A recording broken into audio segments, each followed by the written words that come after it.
예, 안녕하세요. 예, 개꿀국어 TV의 오종혁 선생님입니다. 오늘은 그 동동 첫 번째 시간에 이어서 두 번째인데, 두 번째에서는 이제 전체적으로 이제 학교 시험이나 또 수능에 연계될 그러한 것들 때문에 전체적으로 이제 분석을 해봤어요. 그러니까 같이 꼭 같이 합쳐서 이렇게 조화롭게 들으셔야 더 좋을 거예요. 좋을 것입니다. 자, 동동을 이제 전체적으로 정리를 해보면 우리 그 동동의 작품 전체 구성을 한번 이렇게 보시겠습니다. 이렇게 보시면은 1월부터 12월까지 쭉 돼 있지 않습니까? 그 중에 이제 서사라고 할 수 있는 그 부분이 있는데 이 서사 부분이 좀 덕과 복이라는 소재가 나오고 대꾸 형식, 대꾸법, 대꾸 형식으로 님을 송축하고 있죠. 그렇죠? 님을 송축한다. 그래서 덕과 복이 소재다. 이렇게 기억을 해주시고요. 아마 이 부분은 이제 어, 궁중 음악으로 편입되면서 여기 하나 편입돼서 들어간 게 아닌가 이렇게 지금 보고 있거든요. 그러니까 나머지 연과는 조금 구분되죠. 그렇죠? 네, 그렇게 이해를 하시고요. 정월달, 정월달에 보면은 중심 소재는 뭐다? 날인물이다. 날인물. 그리고 정월의 냇물과 화자의 외로운 처지를 뭐 했다? 대조했다. 그래서 선생님 생각에는 이 대조라는 부분이 굉장히 중요하다. 중요하다. 이거를 좀 아시고요. 또 성격은 좀 우의적, 돌려 말한다는 거예요. 돌려 말한다. 자기의 마음을 돌려서 말하고 있고 중의적이다. 그렇죠? 두 가지 의미가 있다는 거죠. 그렇죠? 시냇물 자체를 얘기할 수도 있고 자기의 마음을 표현하기 위해서 그렇죠? 이야기하는 중의적인 성격을 갖고 있다는 걸 좀 알아두시고요. 또 2월 달에는 등불이 이제 중심 소재고요. 이 등불은 뭐냐? 님의 빼어난 모습이다. 즉 어떤 모습이다? 훌륭한 인품을 지닌 그런 사람이다. 이렇게 얘기하는 거고요. 등불에 비유해가지고 송축하고 있다. 그렇죠? 우리 시험 볼 때 이렇게 송축이냐 아니면 뭐 송축이냐 아니면 뭐 비유냐 또는 대조냐 뭐 이런 걸 좀 따져야 되기 때문에 이렇게 정리를 해드린 겁니다. 또 존경과 공경함이 있다라는 거죠. 그러니까 화자가 님에 대해서 뭔가 존경심과 공경심이 있어가지고 이렇게 표현을 한 것입니다. 근데 3월 달에는 어때요? 진달래꽃, 이 달래꽃이 이제 중심 소재고요. 님의 어떤 모습? 아름다운 모습을 진달래꽃에 비유해서 송축하고 있다. 그죠? 송축, 송축 이렇게 같이 짝을 지을 수 있어야 돼요. 우리 여기도 송축, 송축, 송축 이렇게 아셨죠? 또 4월 달에는 이제 꾀꼬리가 중심 소재고요. 꾀꼬리는 어때요? 잊지 않고 찾아오는 그러한 소재예요. 소재. 즉 객관적 상관물이라고 하죠. 객관적 상관물인데 여기서는 뭐다? 우리 오지 않는 우리 님이 오지 않는 님과 서로 무슨 관계다? 역시 대조다. 대조. 이렇게 대조. 그렇죠? 이걸 기억하시고요. 그래서 화자는 뭐 하고 있다? 어떤 마음을 갖고 있어요? 님에 대해서 원망을 하고 있죠. 원망. 그렇죠? 중요합니다. 님에 대해서 원망하냐 안 하냐 우리 아셨죠? 서경별곡에도 우리 원망 나오지 않습니까? 화자가 님에 대해서 그런 부분과 연계될 수 있고요. 그러니까 중요한 건 해석을 기반으로 해서 찾아야 된다는 거죠. 한탄하고 있는 겁니다. 그래서 또 5월 달에 가시면은 아침 약이 이제 중심 소재고요. 단오날 아침에 약을 바치는데 님이 건강하게 오래오래 살기를 바라는 마음에서 기원하는 거죠. 기원. 그렇죠? 지극한 사랑과 정성이 들어있지 않습니까? 요걸 기억을 하시면 되겠고요. 6월 달에는 빛이 이제 소재고요. 님에게 버림받은 자신의 어때요? 무슨 처지? 처량한 처지. 처량한 처지. 이것을 빛에 비유했다. 이게 굉장히 중요하지 않습니까? 또 화자가 여자임을 알 수가 있고요. 이 속에는 어때요? 주된 그 마음에 바탕이 깔려 있는 정서가 뭐야? 그리우니까 그립단 말이에요. 님에 대한 그리움 아셨죠? 또 7월에 가니까 백종인데 백종 때는 제사상을 차려놓고 님과 함께 살고 싶은 나의 궁극적인 소망이 그대로 잘 드러나 있어요. 기원, 그죠? 기원.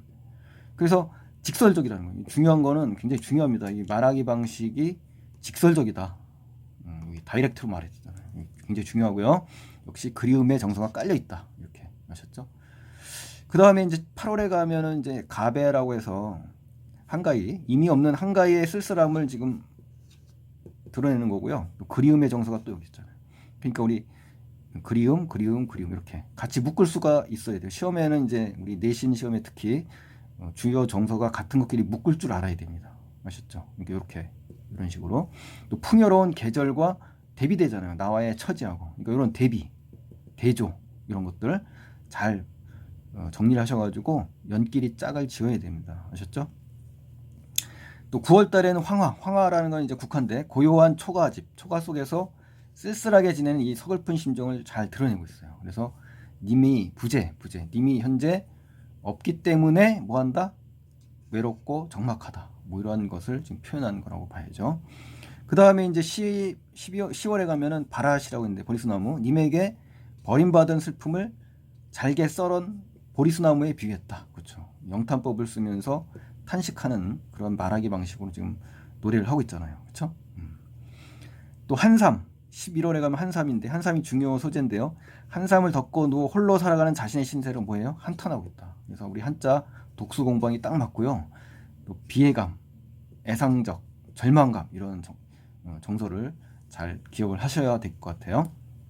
또 마지막에 이제 12월에는 젓가락, 님을 위해서 차려놓은 잔치상의 젓가락, 시저과자의 분신이거든요. 젓가락이 아셨죠? 우리 진달래꽃의 그 시저과자의 분신처럼 이 젓가락은 화자의 분신이에요. 분신. 이걸 다른 손님이 어때요? 가져가 버렸죠. 그걸 비유한 거죠. 그러니까 자신의 외로운 사랑을 슬퍼하는 겁니다. 슬퍼하는 거. 그리고 비운의 사랑, 정말 그 운명적으로 비운의 사랑을 한탄하고 있다. 또 비유라고 했죠. 비유를 하고 있고 그 절망감이 극도로 느껴지는 부분이다라고 우리가 읽을 수 있죠. 여기 절망감, 여기 절망감 이렇게 묶어서 엮어서 기억을 해두시는 것이 굉장히 좋습니다. 해석이 완전히 기반이 된 상태에서 이러한 공통적인 정서, 또 공통적인 태도, 또 공통되는 표현 방식과 차이되는 표현 방식 이런 것들 아셨죠? 이런 것들이 상당히 중요합니다. 또 원관념이 나냐 아니면 님이냐 이렇게 아셨죠? 이렇게 정리를 하시면 되겠고요. 또 두 번째에서는 동동에서 이제 시적화자를 비유한 표현이 뭐냐면 세 가지죠. 6월달에 그 빛, 그쵸? 그다음에 보리수나무, 젓가락 이렇게 세 개 기억을 하셔야 돼요. 그래서 빛과 보리수나무는 버림받은 시적화자의 가련한 신세를 한탄하고 있다. 또 젓가락은 어때요? 임에게 버림받고 다른 사람에게 시집간 신세가 된 시적화자의 비극적인 운명을 한탄하고 있다. 이렇게 정리를 하시면 되겠죠. 중요합니다. 굉장히 시험에 많이 나와요. 아셨죠? 이렇게 3번, 2번 이렇게 했고 3번에 보시면은 어떤 내용이냐면요. 동동에서 님을 다양한 모습에 비유한 표현이 뭐냐? 그러니까 다양한 모습 중에 등불은 뭐예요? 환하게 비추지 않습니까? 그러니까 님이 만일을 비출 모습을 등불에 비유했단 말이에요. 훌륭한 인품, 그렇죠? 또 달래꽃은 뭐냐? 님의 아름다운 모습을 진달래꽃에 비유했다, 그렇죠? 꽃미남인가 보네요. 이렇게 아름다운 모습을 비유했다. 이렇게 구분을 정확히 하셔야 됩니다. 굉장히 중요합니다. 2번, 3번이. 그래서 시험에 거의 출제될 요소가 상당히 높은 부분이에요. 아셨죠? 네, 그렇게 해서 기억을 하시고 그 다음에 이제 우리 그 두 번째로 가시면은 우리 두 번째 보면은 뭐라고 되어 있냐면 후렴구. 우리 고려가의 특징이 뭡니까? 크게 보면은 이제 제가 말씀드리면은 3분 후라고 이제 기억을 하시면 돼요. 3분 후. 그러니까 이 3은 뭐냐? 3음보로 돼 있다. 3음보. 분은 뭐다? 분절돼 있다. 연이 분연돼 있다 이거죠. 후는 뭐야? 후렴구가 있다. 거기다 플러스 서민적인 성격을 갖고 있다. 이렇게 기억을 하시면 고려가요의 특징이 잘 드러나는 거지 않습니까? 그 중에 이제 후렴구가 굉장히 중요한데 후렴구가 시험에도 잘 나오고요. 주관식 내신 시험에서는 주관식으로도 많이 나옵니다. 그래서 후렴구를 반드시 기억을 해 두실 필요가 있고요. 첫 번째 기능이 뭐냐? 각 연마다 연 많지 않습니까? 동동달이라는 이 후렴구를 넣어가지고 반복합니다. 반복. 리듬이 생기겠죠. 각 연을 또 나누는, 구분하는 기능을 하게 되고요. 또 분연체, 분장체, 분절체, 연장체라는 말로도 쓰게 됩니다. 그러니까 다 기억을 해두시고요. 또 동동이란 말은 북소리를 흉내낸 의성어라는 걸 기억하시고요. 또 네 번째 음악적인 흥취, 그죠? 분위기, 흥취와 분위기를 고조시키는 역할을 하지 않습니까? 우리 북치면 어때요? 훨씬 더 그냥 노래 부르는 것보다는 훨씬 더 어때요? 흥겹지 않습니까? 우리 노래방 가면 우리 탬버린 치고 그러잖아요. 그냥 노래 부르는 것보다는 리듬에 맞춰서 이렇게 하면 굉장히 흥겹지 않습니까? 그렇지만 작품 내용에 특별한 의미와 연관되지 않는다라는 걸 반드시 기억을 하셔야 됩니다. 이게 이제 시험표에 잘 나옵니다. 연관되냐 안 되냐 아셨죠? 이 부분까지 기억을 해주시면 완벽히 될 겁니다. 예, 고맙습니다. 그 다음에 이제 5번에 가시면은 이제 뭐냐? 동동에 나오는 우리 세시풍속이에요. 세시풍속. 이거를 이제 왜 제가 이제 써놨냐면은 뭐 시험에 나와요. 세시풍속과 관련된 부분이냐 아니냐 이렇게. 아셨죠? 그러니까 이제 우리가 정리를 할 필요가 있죠. 2월 달에는 연등제라 그래가지고 등에 불을 켜가지고 부처에게 복을 비는 풍습이에요. 이때는 고려 시대니까 우리 그 불교가 융성한 시대잖아요. 그러니까 불교와 관련 짓는 그런 그 행사라는 걸 좀 기억해 두시고요. 5월 달에는 이제 단오, 우리가 잘 알고 있죠. 음력 5일 되면은 단오제가 열리잖아요. 수린날이라고 그래요. 수린날. 그래서 여자들은 나쁜 귀신을 쫓는다는 뜻에서 창포를 삶은 물로 머리를 감아요. 그리고 얼굴도 씻고, 남자들은 또 이걸 창포 뿌리를 또 허리춤에 차고 다닌대요. 이게 모두 뭐냐? 액을 물리치기 위해서라고 해요. 물리치기 위해서. 떡도 먹고 뭐 놀이도 하지 않습니까? 그러니까 중요한 건 이게 세시 풍속이다. 이렇게 기억을 하시고요. 6월 달에 이제 유두라 그래가지고 동쪽으로 흐르는 물에 머리를 감습니다. 그래가지고 과일도 먹고 떡도 먹고 음식도 먹고 이런 식으로. 또 7월 달에는 이제 백중이라 그래가지고 남녀가 많이 모여가지고 온갖 음식을 차려놓고 노래하고 춤춰요. 그러니까 이런 축제 분위기인데 나는 혼자다라는 걸 얘기해 주려고 이제 그런 정서가 나왔잖아요. 근데 중요한 건 여기서 말하려는 거는 세시풍속이다. 이렇게 알아두시고요. 8월 달에 한가위는 뭐냐? 가을에 추수했지 않습니까? 풍성한 곡식으로 조상의 제사도 지내고 그동안 떨어져 있던 친척을 모아놓고 또 아름답게 지내는 거지 않습니까? 행복하게. 이 한가위, 그렇죠? 그다음에 9월 달은 중향절, 중향절이라고 해서 음력 9월 9일인데 이날 그 서울에 있는 선비들 있지 않습니까? 선비들은 이제 오랜만에 교회로 나가가지고 국화 놀이를 하는 거예요. 그리고 시인들도 초대되고 해가지고 술과 음식을 먹고 또 황곡화에 술잔을 띄우는 거예요. 술잔을 띄워가지고 마시잖아요. 우리 구운몽에도 나오지 않습니까?